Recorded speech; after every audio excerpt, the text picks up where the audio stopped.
Now let me think. It must have been round about 10:30 or 11:15. She come along to see if I got an aspirin. I told her where to find it, and she got it out of my grip.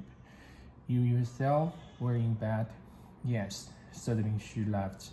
Poor soul, she was in quite a taking, you see. She'd opened the door of the next compartment by mistake. Mr. Rogers? Yes, you know how difficult it is as you come along the train and all the doors are shut. She opened his by mistake. She was very distressed about it. She left, it seems, and I fancy he may have said something not quite nice. Poor things, she was all in a flutter. Oh, but I make mistake, she said. I shouldn't make mistake. Not nice man, she said. He say, you too old.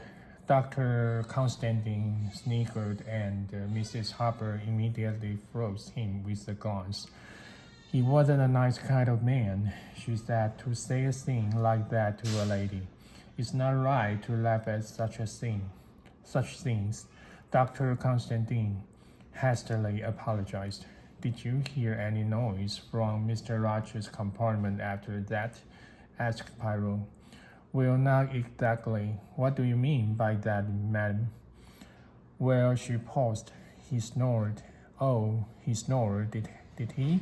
Terribly. The night before it quite kept me awake.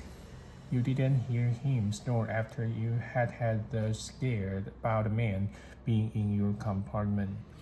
Why, Mr. Pyro, how could I? He was dead. Oh yes, truly, said Pyro. He appeared confused.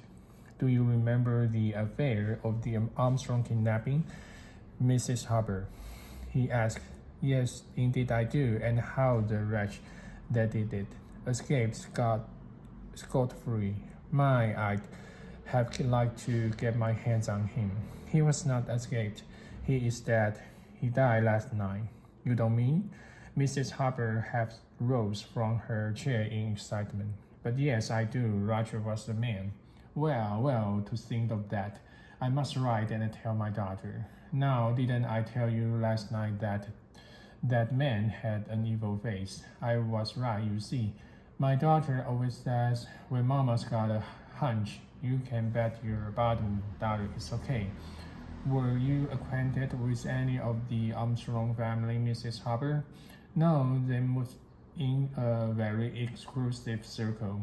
But I've always heard that Mrs. Armstrong was a perfectly lovely woman and that her husband worshipped her.